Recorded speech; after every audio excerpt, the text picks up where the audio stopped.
Good morning, everyone. My name is Justine Hanis Arbois, and I was assigned to report letter E and letter F. So E.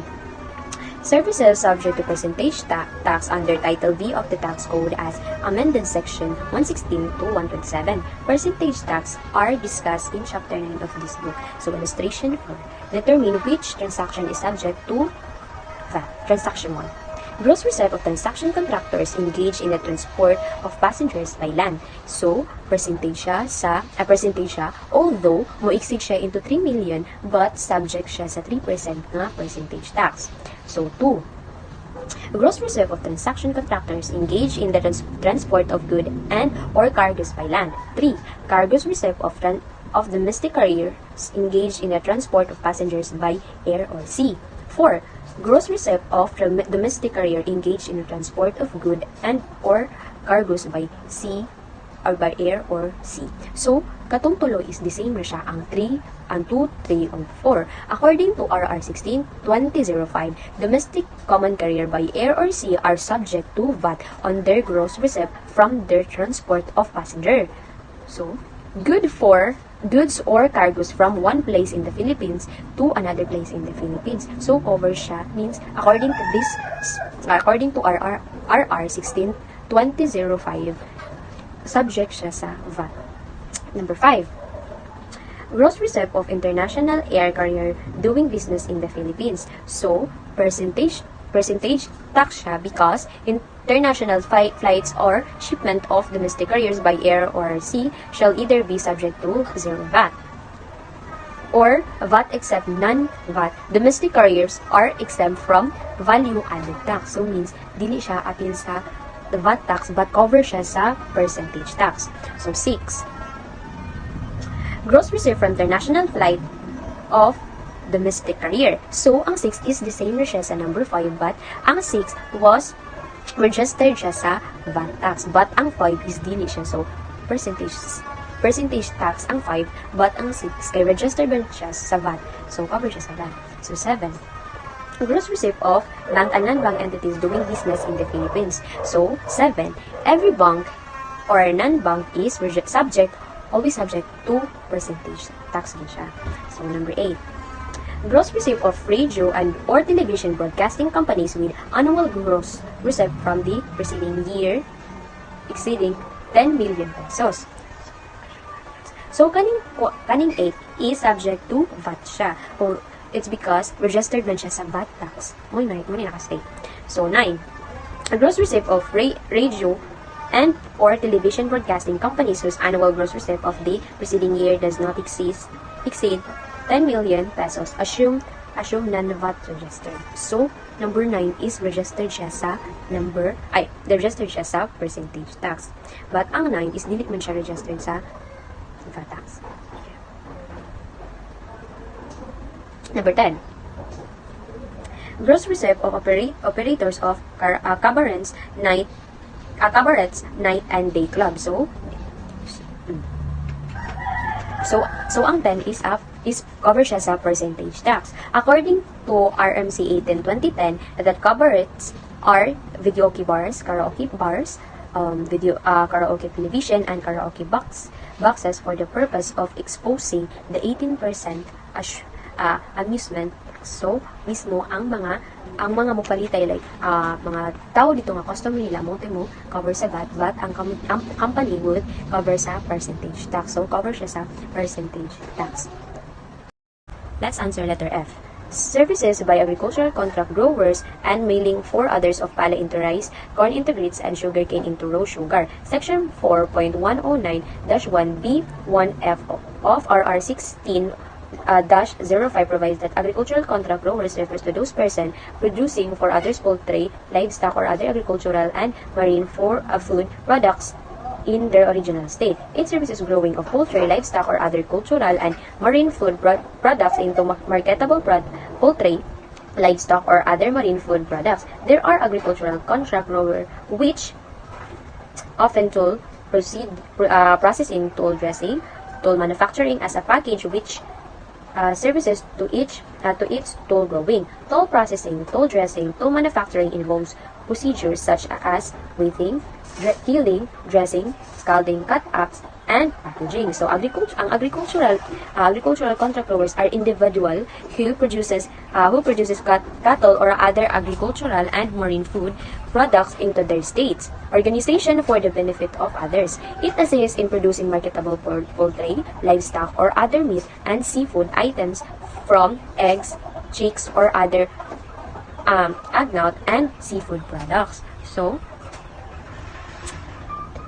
however, after careful study by the Bureau, it was clarified that RR 97-2010, the tool processing services exempt from the VAT, shall pertain only to services to client from which growing of animals were contracted. So means ang nag-contract or ang company nga nag-contract sa laing ang nag-contract kay sila mo'y coverage sa VAT. But ang katong company is dili siya coverage sa VAT, but sila ang mubayad sa percentage tax. So, as such, preparing and packaging hogs chicken ready for delivery after producing or growing them can be said to be with the purview of agricultural contract growing. So, ang agricultural contract growing is subject to percentage tax.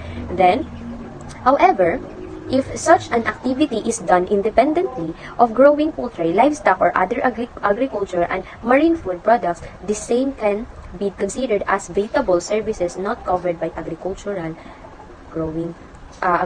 contract growing. So it means that the agricultural contract growing are covered to percentage tax, not to baitable tax. Good afternoon, everyone. My name is Muhammad Yasin Chavez Abubakar, and I'm here to report the exemption of the VAT, letter G and H. The first is letter G. Medical, dental, hospital, and veterinary services except those rendered by professionals. Laboratory services are exempted, and if the hospital or clinic operates a pharmacy or a drugstore, the sale of the drugs and medicines are subject to VAT. Hospital bills constitute medical services. The sales made by the drugstore to the inpatient, which are included in the hospital bills, are part of medical bills that is exempt from the VAT. Sale of the drugstore to the outpatient are taxable because they are not part of the medical services of the hospital, so they are not exempted to the VAT. They are subject to VAT, or they are included to the VAT. Medical practitioners under the aforementioned regulation shall likewise include medical technologies, allied health workers. Allied health workers include occupational therapists, physical therapists, speech therapists, nurses, and etc. And other medical practitioners who are not under the employer-employee relationship with the hospital, clinic, or HMO, and other similar established. Pursuant to RR 16/2005, services of the professional practitioners are subject to VAT if annual gross professional fees exceed 3 million. Otherwise, such as professional fees are subject to percentage tax under Section 116 of Tax Code as amended. Professional practitioners include, among others, the following: medical practitioners, CPAs, insurance agent, life and non-life, and other professional practitioners required to pass the government examination. And here, example, illustration 5. It has two cases, case A and case B. In case A, Anna was delighted after spending a well-deserved summer vacation in Palawan. However, due to the high temperature brought about by the weather and fatigue, she suddenly felt wobbly. She consulted a doctor upon arrival in Manila. For a better assessment of her condition, she was advised to undergo some laboratory tests and medical procedures in a prominent hospital in Taguig. The following were included by Anna: the doctor consultation fee 50,000, various laboratory fees in the hospital 240,000, and medicines purchased from the hospital pharmacies 120,000. Determine the requirements is determine the total amount of VAT paid by Anna. The total amount VAT paid by Anna include the doctor consultation fee, which is 50,000 times 12% of VAT will give you 6,000 pesos. Next is the medicines purchase, which is 120,000 times 12% VAT, will give you the answer of 14,400. And we will gonna add that to value, and we'll have the total VAT paid 20,400. Laboratory fees are VAT exemption because, as I said, ganiha nga, laboratory services are exempted to the VAT. In case letter B, after heated confrontation with Juan, Pedro suffered physical injuries requiring 1 month hospitalization.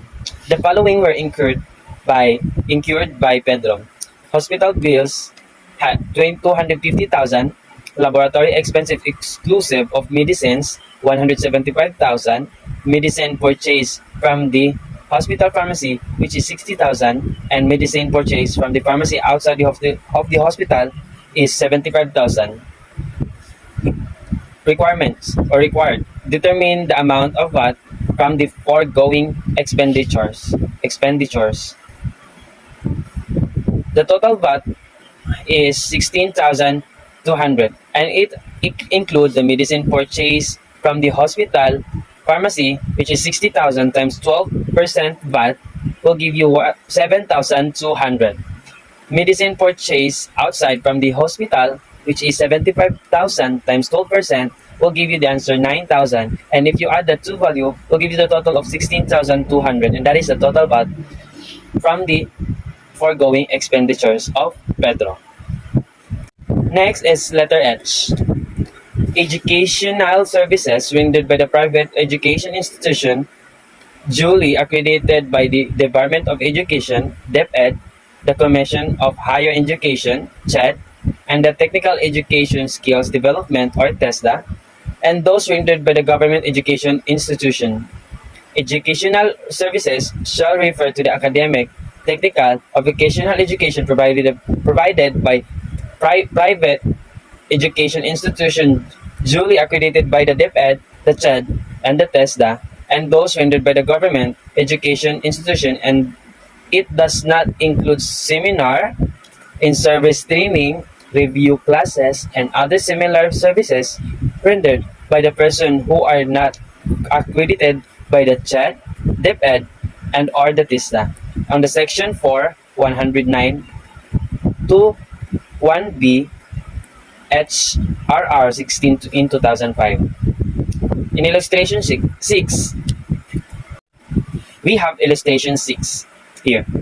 Determine which transaction is a subject to VAT. Transaction particulars are: first, gross receipts of ABC University, a proprietary education institution registered under the CHED, and the answer is that is exempt on the VAT because, as I said ganiha nga, educational services rendered by the private education institute July accredited by the CHED, DepEd, and or TESDA are exempted in the VAT. So in number 1, it is registered under the CHED, so it is accredited by the CHED or the DepEd or etc.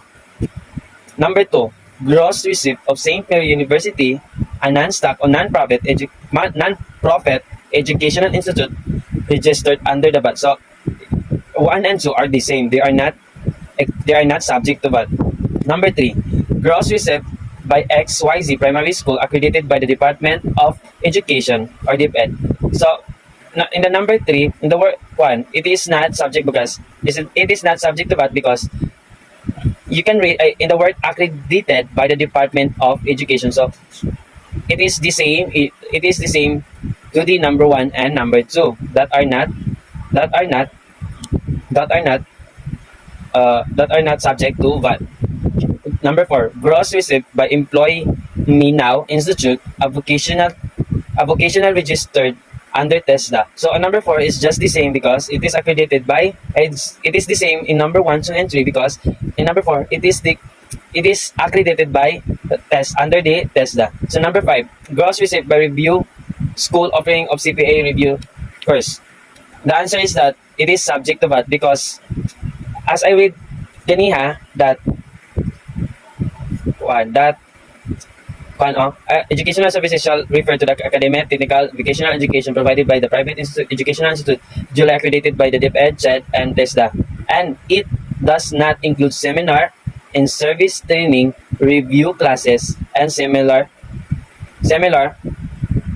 services rendered by the person who are not accredited by the DepEd, CHED, or TESDA. So, in review center, I think not dili tanan kay accredited sa kuan, or I think dili jud tanan nga accredited sa TESDA or sa CHED or sa CHED, DepEd o sa TESDA. Gross received by the tutorial school offering review courses of for college entrance examination. So it's just the same kay reviews, mura siya review center or a person, it is kuan. It is a service that rendered by a person who are not accredited by the DepEd, CHED, or the TESDA. And that could be all. Thank you. Next is letter I. Services rendered by individuals pursuant to an employer-employee relationships. When we talk about employer-employee relationships, in general, ties between employers and employees should be respectful. This partnership's level of intimacy will vary depending on the employer and the employees.